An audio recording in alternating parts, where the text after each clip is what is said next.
আজ বানিয়েছি আমি মতিচুর লাড্ডু অনেক সহজে বাসায় থাকা সব উপকরণ দিয়ে একদম রেস্টুরেন্টের স্বাদকেও হার মানাবে।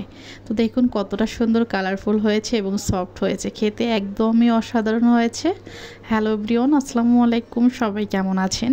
আলহামদুলিল্লাহ, আমরাও ভালো আছি। তো এখানে নিয়েছি বেসন, 1 কাপ বেসন, 1 কাপ নিয়েছি ডাল বাটা। কেউ যদি চান বেসন দিয়েও করতে পারবেন, আবার ডাল বাটা দিয়েও করতে পারবেন। বুন দিয়ে বানানোর ঝামেলা একদমই বাদ, কারণ মতিচুর লাড্ডুটা কিন্তু সবসময় বুন দিয়ে বানিয়ে তারপরে এটা বানায়। তো আমি দেখুন বুন দিয়ে বা অন্য কিছু ঝামেলা ছাড়াই এটা অনেক সহজে বানাবো। খেতে কিন্তু স্বাদ একদমই একরকমই হবে, কোনো রকম ডিফারেন্ট হবে না। তো যাই হোক, এখানে কিছুটা পরিমাণ লবণ বলতে স্বাদ অনুযায়ী লবণ দিয়ে হালকা একটু পানি দিয়ে একটা ডো বলতে ব্যাটার বানিয়ে নিলাম। তো ব্যাটারটা একদমই খুব পাতলা না, আবার খুব গাঢ় না। তো এখানে দিয়ে দিলাম অরেঞ্জ ফুড কালারটা দিলে এটা কালারটা সুন্দর আসবে। তাছাড়া একদম কালারটা শুধু ডাল বাটার মতো যে একটা হলুদ কালার হবে, তো সেটা দেখতে ভালো লাগবে না। একটু ফুড কালার দিলে এটার কালারটা দেখতে ভালো লাগে এবং রেস্টুরেন্টের মতোই মনে হয়।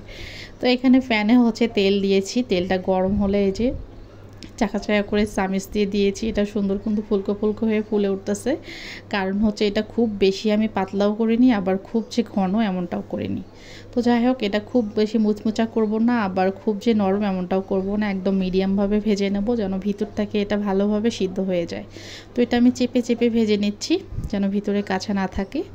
তো সবাই এটা আমরা কিন্তু অনেক সহজে বানাইতে পারবো। একদমই বাসায় যেগুলো থাকে, যেমন নর্মালি তো সবার বাসাতে বাদাম থাকে, কিশমিশ থাকেই।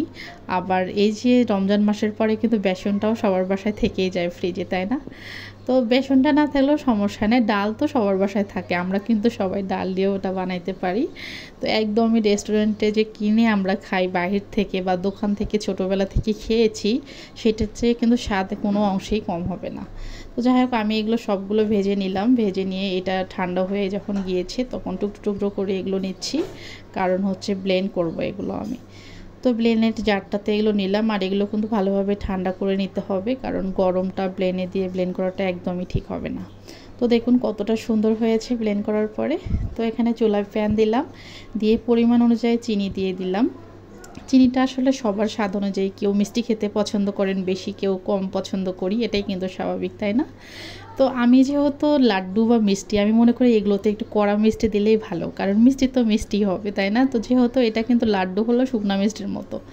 তো এটা আমি এই যে ভালোভাবে জাল করে নিলাম। চিনিটা খুব বেশি আঠালো করে নিয়ে যখন হাতে হালকা আঠালো হয়েছে, সেই পর্যায়ে আমি দিয়ে দিলাম এগুলো। দেওয়ার পরে এখানে 2 চা চামচ ঘি দিয়ে দিলাম। এখানে কিশমিশ, কাজু বাদাম, কাঠবাদাম সব কিছু দিয়ে এটা ভালোভাবে নেড়ে চেড়ে নিচ্ছি, যেন চিনিটা ভালোভাবে এটার সঙ্গে মিক্সড হয়ে যায়। সঙ্গে সঙ্গে নামাবেন না, এটা ভালোভাবে রান্না যখন হয়ে যাবে সেই পর্যায়ে আমি এটা নামিয়ে নেব। তো এখানে নেড়ে চেড়ে আমি এই যে একদম ঠান্ডা করে নেব এটা, কারণ চুলার জালটা কিন্তু আমি নিভিয়ে দিয়েছি।